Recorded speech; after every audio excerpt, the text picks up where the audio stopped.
Thank you so much for listening to Urbanistica podcast.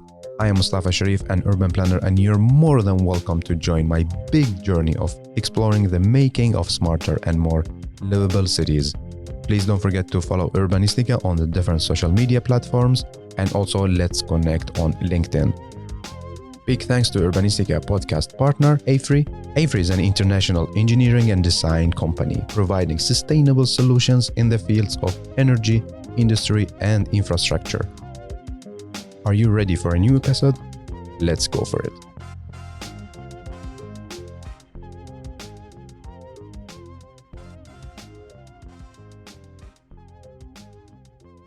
We have a new storytellers. It's going to be a really great episode. I have the pleasure to welcome Oscar and Alexander to Urbanistica podcast. Hey and welcome. Hi, I'm Mustafa. Thank you so much for being here. You are our storytellers for this episode. I would love to know more about you. We'll start with you, Alex. How would you like to introduce yourself? Tell us about your background, your passion. So basically, first of all, thank you for this great opportunity in our studio to record with you this podcast. Real pleasure. I'm an exchange student from Munich, Germany. And this is actually my last year here at the KDH. I'm going to do my master studies or finish my master studies back in Germany here, and been passionate about architecture probably since I started thinking about building houses. My parents worked with an architect together to build their house, and that was the moment I got infected. And now here at the KDH, it's a whole new episode that got added to this history, because this whole aspect about thinking greener and thinking more about nature came to it. And that was a really nice, more or less new field that laid ground in front of me. And I'm really looking forward to investigate it much more. Yeah, great to hear that. So when you will be back home, you will draw more greenhouses. Buildings. Probably. I don't really know if this will turn out like this as I imagined, but we hope for the best. Yeah, exactly. Thank you so much for being here. And Oscar, tell us about you. Give us a highlight about you. What are you passionate about? I'm Oscar. I'm an exchange student at KTH. I'm from Switzerland, from EPFL. I'm actually doing my third year in an exchange right now. So following the master's program here because the bachelor is in Swedish here. But I guess what I'm passionate about. I mean, it might be the easy answer, but I guess architecture is something I've been wanting to do for quite a while. My mom has done actually architecture studies, never really worked in it, but that's kind of an inspiration and something, that made me go in this direction, I think. And I really enjoy this field. And it's been 3 awesome years so far studying architecture. That's amazing. And let's talk about this course. You were divided into groups with different focus areas. So, Oscar, what has been the focus of your group? And also, who is in your group as well? So, in our group, we were 3 people. So there was Alexander and myself, and someone else called Gabriel, who was in the group, who couldn't be here today with us. But our focus for this group was we had different themes, and our theme was legal boundaries. And basically, we kind of, the theme legal boundaries kind of was complicated for us. We weren't really sure what direction to go to. So we actually, during the whole project, kind of went in different directions and tried different things. So we kind of focused in the first place on legislation concerning the relationship of the city of Stockholm with the environment in general, and kind of seeing what kind of protected areas exist in Stockholm and how much is there as well. We also went afterwards in a direction more in this historical research about the notion of power and how the notion of power existed in Stockholm. And then one big thing we also focused on was the Nationalstadsparken in Stockholm, and especially Gunalun, the amusement park that's on the island of Djurgården. That was some place that we studied quite a bit, with also Beckholmen, an island close there. And we really studied this place and did a lot of research on it, and also created then future projections. I guess that we might talk about this later. Yes, exactly. Very, very, very interesting. And Alex, like your group started out doing a map analysis. So what did you discover there? I think the most interesting aspect we discovered when we analyzed the aspect of legal boundaries was that there are so many areas overlapping each other, actually. So one place could have like several legal boundaries. And that was one interesting aspect. So you had to kind of cut yourself free and look out what do you have to follow, or what rules do you have to follow when you investigate one place. So I think that was a real interesting strategy, or we try to develop a strategy on how to approach a project when you come to a competition or something. So what are the legal boundaries one has to follow when approaching a project? And I think what was also quite interesting for us, Oscar and I, being kind of abroad students, one from Switzerland, one from Germany, was that in Sweden, you have on one side many legal boundaries, but also on the other side, there's this big notion of the everybody is right, so that everybody is allowed to travel and to explore nature when he follows certain kind of ground rules. And I think that's also a very important aspect for one when discovering nature. And that was also something we tried to follow up on our following research then. Yeah, and when you say like overlapping areas, well, like what do you mean? Which kind of areas you mean? For example, the shoreline protection rules are basically spreading out towards the water area, but also 100 meters inside the land. So there's the possibility that those rules, those water protection rules, which basically give permission or don't allow somebody to build there or to change something on its building there, could also overlap with other rules, for example, in the Nationalstadsparken, like the kind of protection rules for nature. So one has to find out for himself what is there to follow. Are the rules kind of coexisting, or is there a certain kind of hierarchy?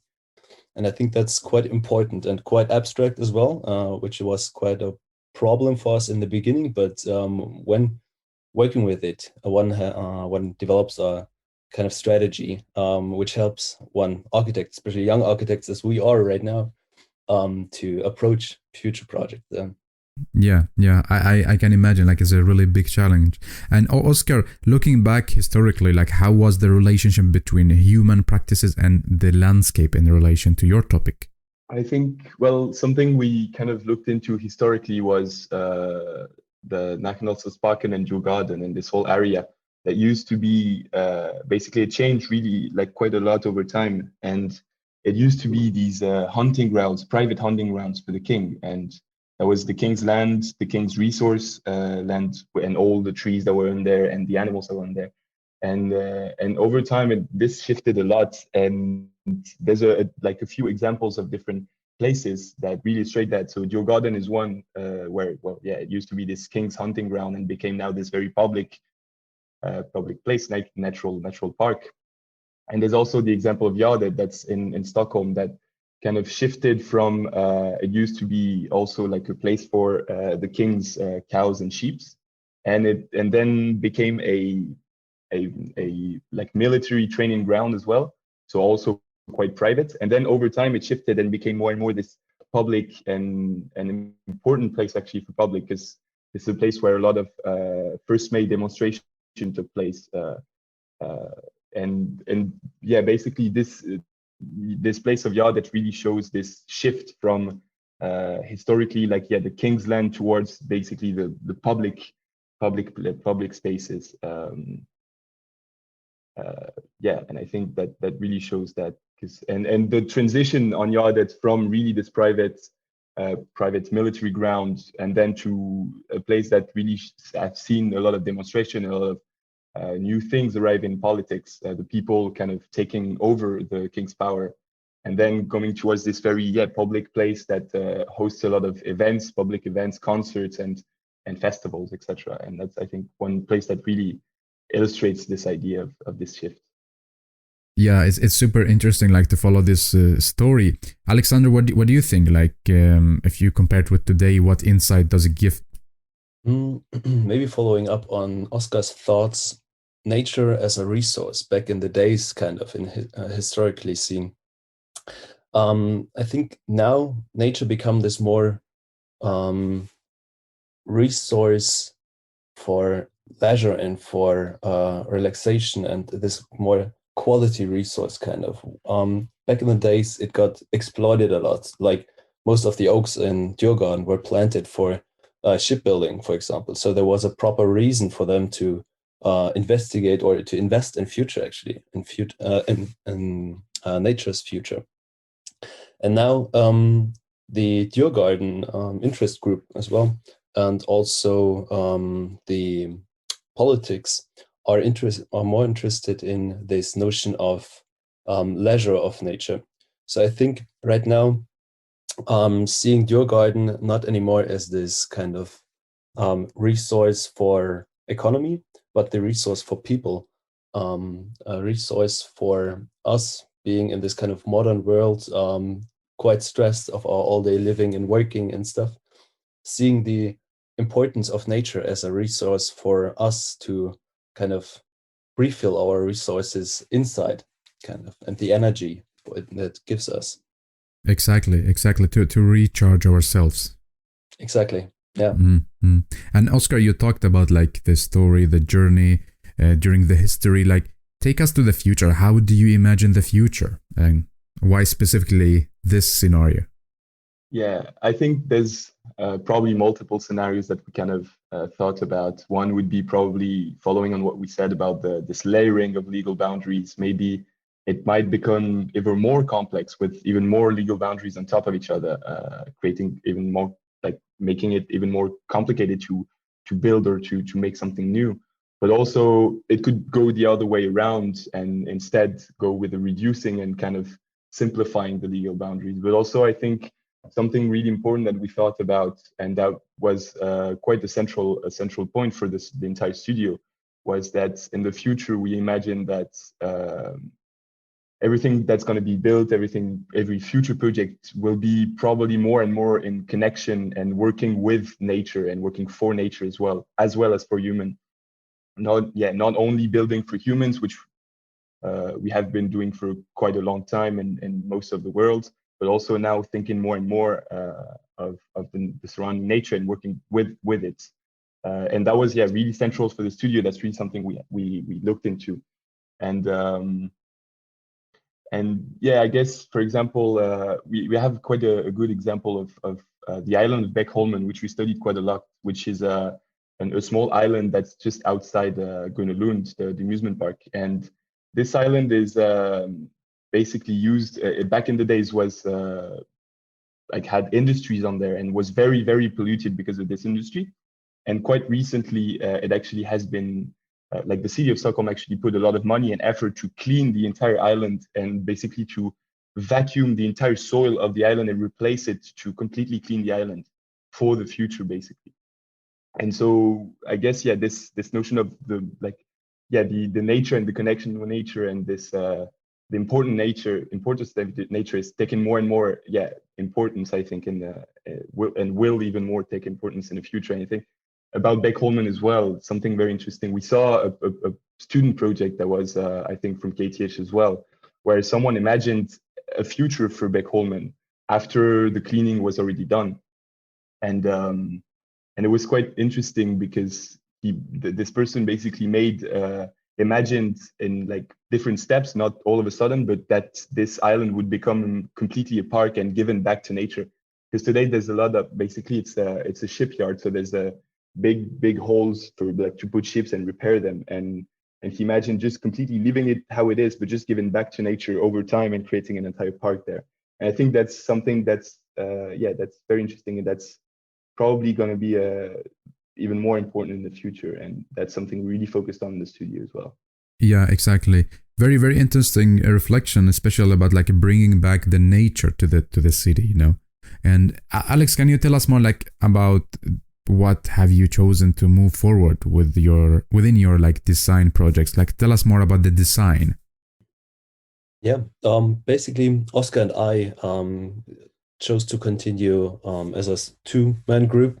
So Gabriel was kind of separate, working on this aspect of Djurgården and its shoreline, actually, which interested us a lot. So the connection between humans and nature seen on the shoreline, as the studio was kind of focusing on the excavated stone of the Massa project as a resource.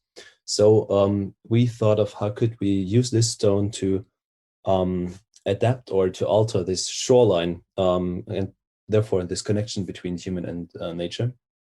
And we chose to kind of break up this right now reinforced concrete hard edged shoreline and to kind of try to smoothen it up a bit.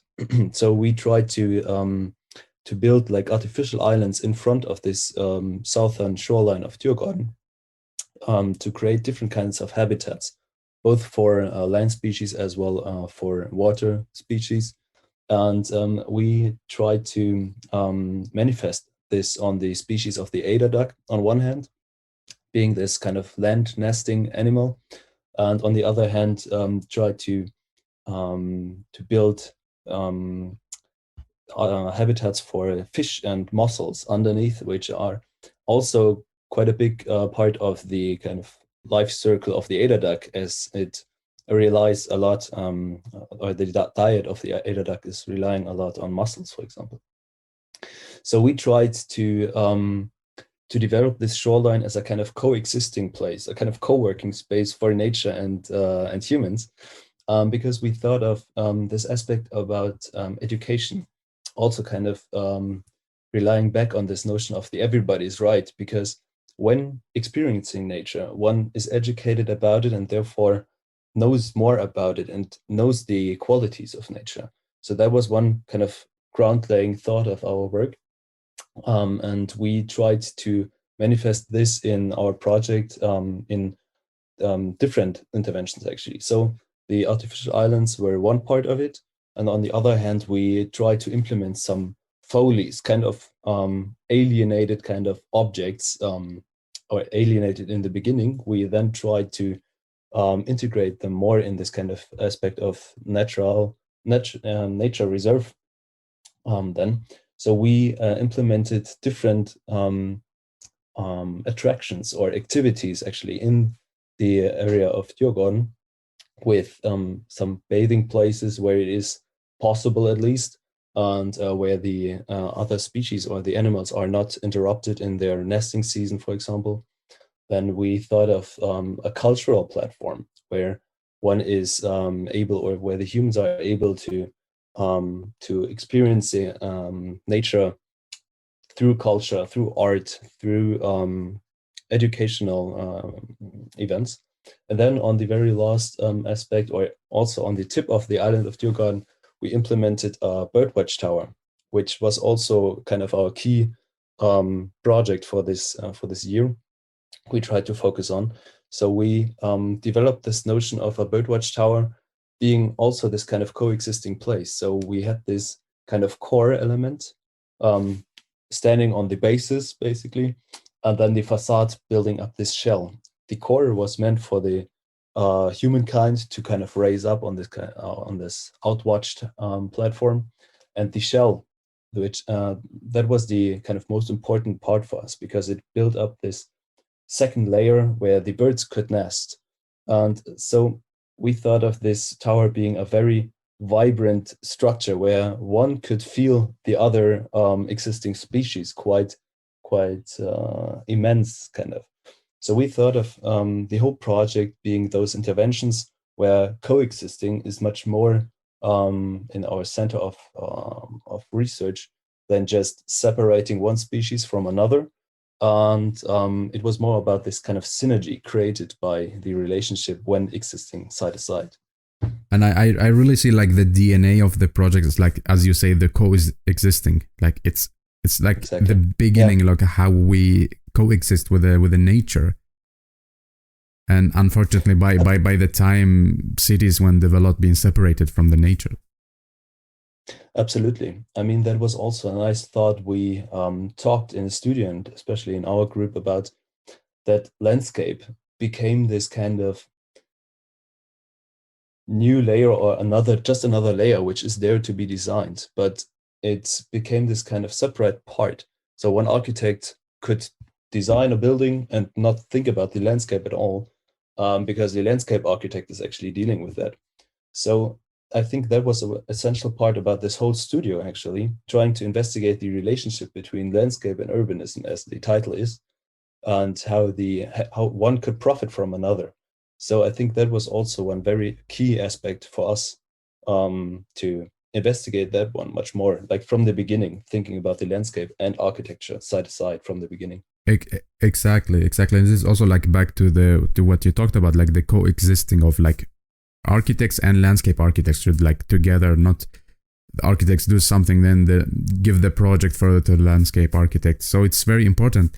And I think this studio is highlighting this, this important aspect of developing our cities.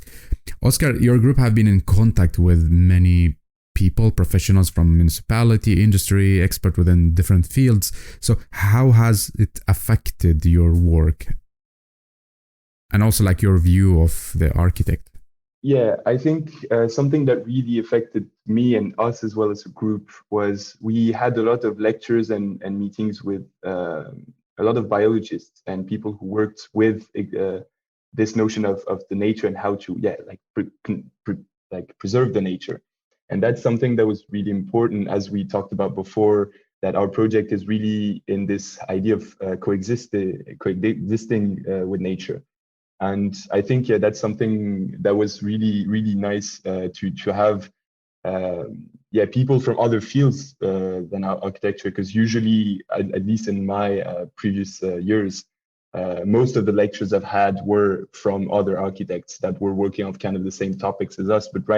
But this year we had like a lot of people from like very different fields. We also had, of course, architects, but yeah, biologists and people interested on biomimicry, things like this that were really important and that really like kind of helped us understanding how to make it work together, the built environment and human and nature basically.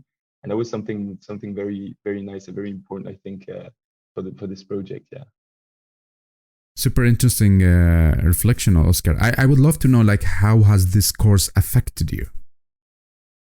Well, I think how has the course affected me? I think, it's really this notion that we've been talking about a lot previously in the podcast, but it's really this notion of how to design with nature and for nature as well as for humans. And I think, that's something that I really didn't encounter before in my studies, because I'm only in third year. I didn't have a lot of opportunities to encounter that kind of ideas. And I think here in the studio, there was like a lot of importance on this aspect. And I think that's something that really affected me, and that probably that's something that I'll probably have at the back of my head for the rest of my project, I think, at all times. Yeah. How about you, Alex? Like, how has this course affected you? I have to say, as I've been in architectural practice for now almost 7 years, like aside to my studies all the time, which is focusing more on private houses and this kind of more, I don't want to say luxury buildings, but it's this kind of higher standard for private houses. And I think that is also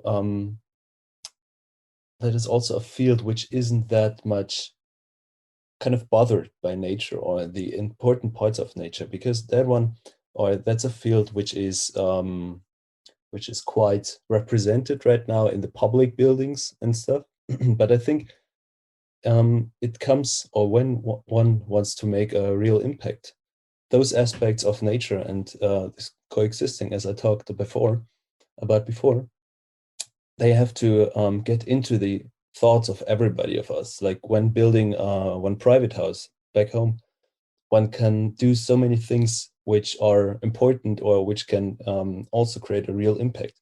And I think that's an aspect that the course kind of affected me in that way, that I want to investigate those kind of small structures much more when it comes to this relationship to nature.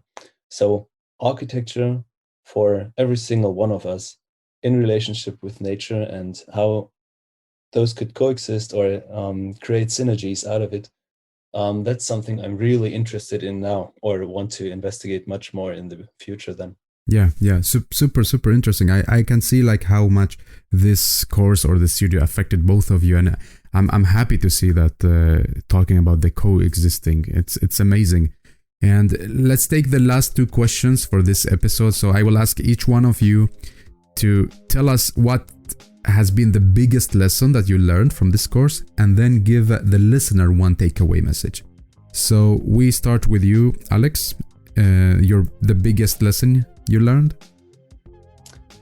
The biggest lesson I learned so far in this studio was probably that one should always be aware of its own boundaries and should be aware when to take someone else's help, because we've been working with so many biologists and different characters in different professions, which showed me again how little I know actually in the field of architecture. So I can basically just say to your listeners, or to the listeners of the podcast, always try to go out, talk with people, talk with different professions. No matter how much you think you know, you could always learn more about nature and your own profession in architecture then. Yeah, I love it. And actually, this is why I started the podcast. There's always space to learn about interesting things. Thank you so much, Alex. Oscar, so what has been the biggest lesson? I think the biggest lesson for me, something I really realized here, really studying these legal boundaries in Stockholm, was because since I told that before, I'm only in third year, so I haven't been in architecture that much, never actually practiced architecture. And I kind of realized by studying these legal boundaries how complicated it is and how much legislations there are when you want to build something or create something. And actually, there's one very good example that we encountered during the research, was the example of Lund, the amusement park on Djurgården, that wanted to have an extension on the site right next to it, and basically encountered a lot of problems from legislations, because it's part of the Nationalstadsparken. So there's a lot of rules to build, etc. And also from the people living around that didn't that kind of said, we don't really want this, and that were complaining about, for example, it would make more noise, and also all these questions about shoreline accessibility and everyone's right. That might be not possible with this new extension, etc. So and seeing kind of this process, we kind of read about this process of trying to make this extension for Lund. That's something I realized really how complicated it is to build and to think of a project, since there's so many legislation and things to think about around you, basically. Yeah, it's very it's more than complicated. It's complicated more than what we think or wish. Yeah, at least when we're studying, I think, architecture, we don't really encounter all the legislation. We the teachers tell us you can make something kind of a bit crazy, not totally doable because it's a student project, and you can more enjoy doing something, and go a bit further. But then, you have, when you encounter all these legislation, it might be more complicated. Yeah, I think this is what very cool with being a student. There is no limit, just go for it. And this is good for being creative, because in the end, when you start to work, there are a lot of boundaries, and you need your creativity that you learned in the school, how to manage this in reality. So what will be your takeaway message? I guess then I don't know who's listening exactly to the podcast, but I guess if you're a student, enjoy while you can, not dealing too much with the legislations, and I guess it's kind of probably kind of what Alexander said a bit, but I think there's something very important is this, thinking of the larger picture, and it's actually so, I think, easy to make a project where like way better by just thinking of this natural aspect. It's not that hard to think about, because you can, even if you as an architect don't know much about it, you can really get in contact with a lot of people who are very qualified about it. And I think it makes just the project so much better without that much more work. So I think that's something we should all think about. Yes. Thank you so much, Alex, and thank you so much, Oscar, for being here. Thank you, Mustafa. Thank you very much for having us.